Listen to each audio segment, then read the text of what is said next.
Hello. Travel of history channel में आपका स्वागत है। और आज हम जिस प्रथा के बारे में चर्चा करेंगे वो मनुष्यता के लिए हमेशा कलंक रहा है। तो आज हमारी चर्चा का विषय है दास प्रथा। काफी पुराने समय से भारत में ही नहीं बल्कि दुनिया के कई देशों में दास प्रथा व्याप्त रही है। मानव समाज में जितनी संस्थाओं का अस्तित्व रहा उनमें सबसे भयावह दासता की प्रथा रही है। हम देखें तो चौथी शताब्दी ईसा पूर्व में भारत के विषय में मेगास्थनीज ने लिखा था कि भारतवर्ष में दास प्रथा नहीं है, जबकि कौटिल्य के अर्थशास्त्र और मौर्य सम्राट अशोक के अभिलेख में प्राचीन भारत में दास प्रथा प्रचलित होने के संकेत उपलब्ध होते हैं। इससे पता चलता है कि दास प्रथा का अस्तित्व काफी समय पूर्व से विश्व में व्याप्त रहा है। दास प्रथा के द्वारा प्रायः ऋणग्रस्त अथवा युद्ध में बंदी लोगों को दास बनाया जाता था। फिर भी प्राचीन भारत में यूरोप की भांति दास प्रथा न तो व्यापक रही है और न ही दासों के प्रति वैसा क्रूर व्यवहार हुआ है जैसा कि यूरोपीय देशों में होता आया है। हम देखें तो दास प्रथा की शुरुआत कई सदियों पूर्व हो चुकी थी। माना जाता है कि चीन में 18वीं से 12वीं शताब्दी ईसा पूर्व गुलामी प्रथा का जिक्र मिलता है। भारत के प्राचीन ग्रंथ मनुस्मृति में भी दास प्रथा का उल्लेख मिलता है। एक रिपोर्ट के अनुसार 650 ईस्वी से 1905 ईस्वी के दौरान 2.25 करोड़ से ज्यादा लोगों को इस्लामी साम्राज्य में बेचा गया था। 15वीं शताब्दी में अफ्रीका के लोग भी इस अनैतिक व्यापार में शामिल होते पाए गए और वर्ष 1867 में करीब 6 करोड़ लोगों को बंधक बनाकर दूसरे देशों में गुलाम के तौर पर बेचा गया। भारत में भी मुस्लिमों के शासन काल में दास प्रथा में काफी वृद्धि पाई गई और हम देखें तो दासों को नपुंसक तक बनाने की क्रूर प्रथा का प्रारंभ हुआ था। ये प्रथा भारत में ब्रिटिश शासन स्थापित हो जाने के बाद भी काफी समय तक चलती रही। दास प्रथा के खिलाफ पूरे दुनिया में आवाजें भी समय समय पर बुलंद होती रही।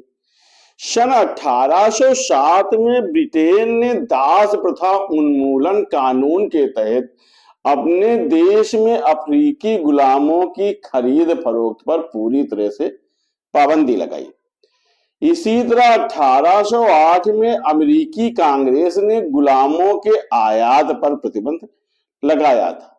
वर्ष 1833 तक यह कानून पूरे ब्रिटिश साम्राज्य में लागू किया गया। भारत में ब्रिटिश शासन ने 1843 में इस प्रथा को बंद कराने के लिए एक अधिनियम पारित किया था। हम देखें तो भारत में बंधुआ मजदूरों पर पाबंदी लग चुकी है, लेकिन आज की भी ये सच्चाई है कि आज भी ये अमानवीय प्रथा जारी है। बढ़ते औद्योगिकीकरण ने इसे आज भी बढ़ावा दे रखा है। इसके साथ ही श्रम कानूनों के लचीलेपन के कारण मजदूरों के शोषण का सिलसिला चलता रहता है। शिक्षित और जागरूक न होने के कारण इस तबके की तरफ से किसी ने कभी ध्यान नहीं दिया है। संयुक्त राष्ट्र संघ को ऐसे श्रम कानूनों का सख्ती से पालन करवाना चाहिए कि जिससे मजदूरों को शोषण से निजात मिल सके। हम देखें तो संयुक्त राष्ट्र संघ और मानवाधिकार जैसे संगठनों को गुलाम प्रथा के खिलाफ अपनी मुहिम को आज भी तेज करने की आवश्यकता दिखाई पड़ती है। पूरी दुनिया में आज भी दास प्रथा जैसी अमानवीय प्रथा जारी है और जानवरों की तरह इंसानों की खरीद फरोख्त की जाती है। इन गुलामों से कारखानों और बगानों में काम कराया जाता है। कई तरह से इनसे घरेलू काम कराए जाते हैं। इसके अलावा गुलामों को वेश्यावृत्ति के लिए भी मजबूर किया जाता है।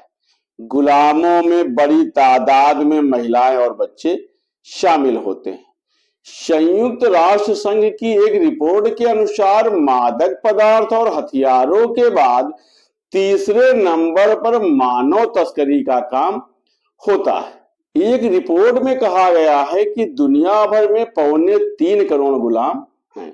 एंटी स्लेवरी इंटरनेशनल की परिभाषा के अनुसार वस्तुओं की तरह इंसानों का कारोबार श्रमिक को बेहद कम या बिना मेहनताना के काम कराना, उन्हें मानसिक और शारीरिक तौर पर प्रताड़ित करना या उनकी गतिविधियों पर हमेशा पैनी नजर रखना गुलामी माना जाता है। 1857 में संयुक्त राष्ट्र सम्मेलन गुलामी की चरम अवस्था किसी पर मालिकाना हक जताने को मानता है।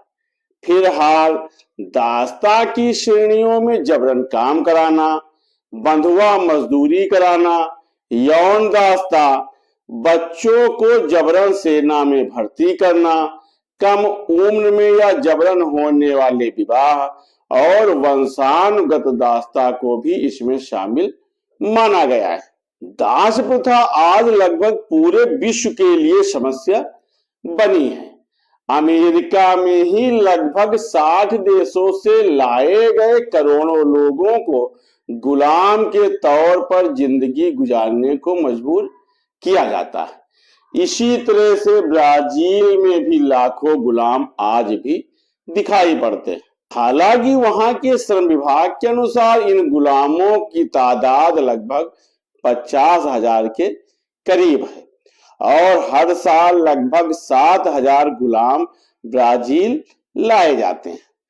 पश्चिमी यूरोप में भी गुलामों की तादाद लाखों में पाई गई है। एक रिपोर्ट के अनुसार वर्ष 2003 में 4 लाख गुलाम अवैध तौर पर वहां लाए गए थे।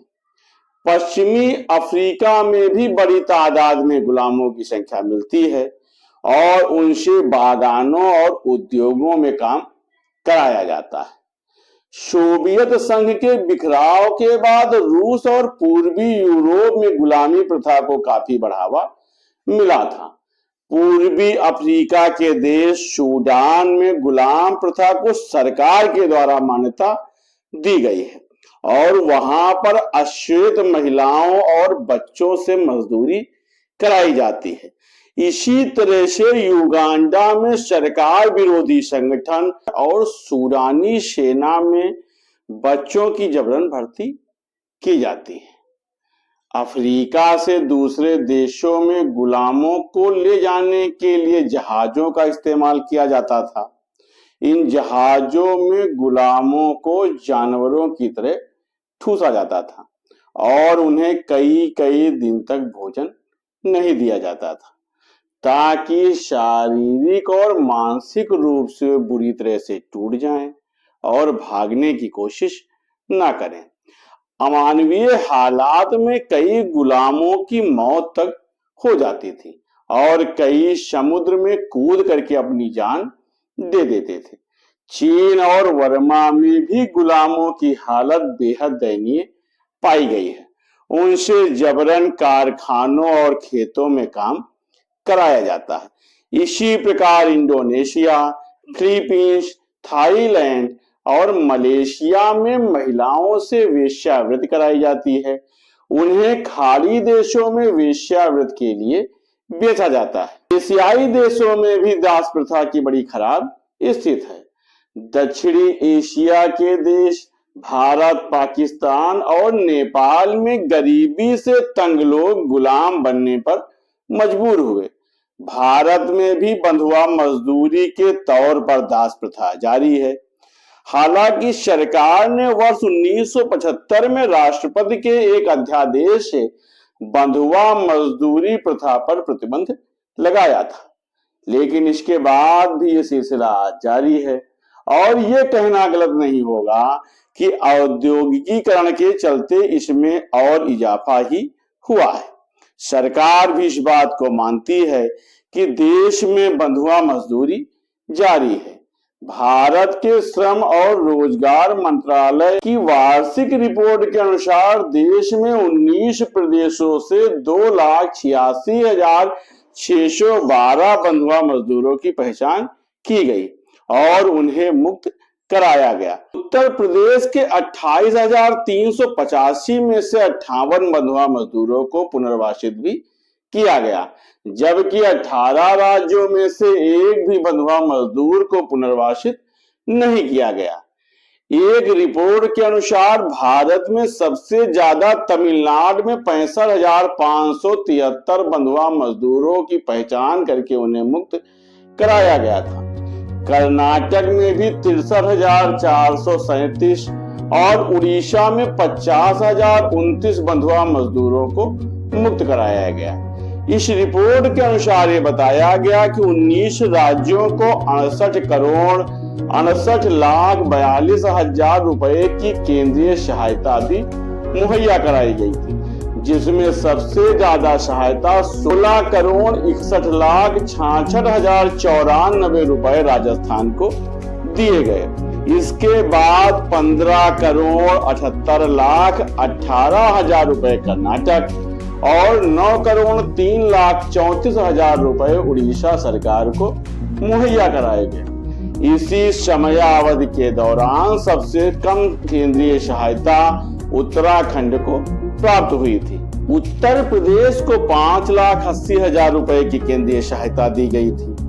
इसके अलावा अरुणाचल प्रदेश, बिहार, छत्तीसगढ़, दिल्ली, गुजरात, हरियाणा, झारखंड, कर्नाटक, मध्य प्रदेश, महाराष्ट्र, मणिपुर, उड़ीसा, पंजाब, राजस्थान, तमिलनाडु, उत्तर प्रदेश और उत्तराखंड को 31 मार्च 2006 तक बंधुआ मजदूरों का सर्वेक्षण कराने और मूल्यांकन अध्ययन कराने एवं जागरूकता सृजन कार्यक्रमों के लिए 4,20,00,000 रुपए की सहायता दी गई थी। तो हम देखें, भारत सरकार के द्वारा बंधुआ मजदूरों को पुनर्वासित करने के लिए, उन्हें इससे मुक्त कराने के लिए काफी सहायता प्रदान की गई है, लेकिन ये प्रयास आज भी केवल भारत में ही चल रहा है, जबकि दास प्रथा या बंधुआ मजदूरी कई देशों की समस्याएं हैं, लेकिन उन देशों में आज भी ये निर्विवाद रूप से चल रहा है और ये दास प्रथा या बंधुआ मजदूरी आज के समाज, आज की मानवता और आज की मनुष्यता के लिए एक कलंक है। हम सभी लोगों को इस प्रथा के खिलाफ, इस बंधुआ मजदूरी के खिलाफ आवाज उठाने की आवश्यकता है। हम सभी लोगों का ये फर्ज है कि हम सभी लोग अपने आसपास अगर इस प्रकार की कोई गतिविधियां या कोई क्रियाकलाप देख रहे हों तो उसमें ऐसे पीड़ित व्यक्ति की मदद करें। हम सभी लोगों का ये फर्ज है कि मनुष्य के साथ मनुष्यता का व्यवहार करें और इस तरह से ही हम दास प्रथा या बंधुआ मजदूरी का अंत कर सकते हैं।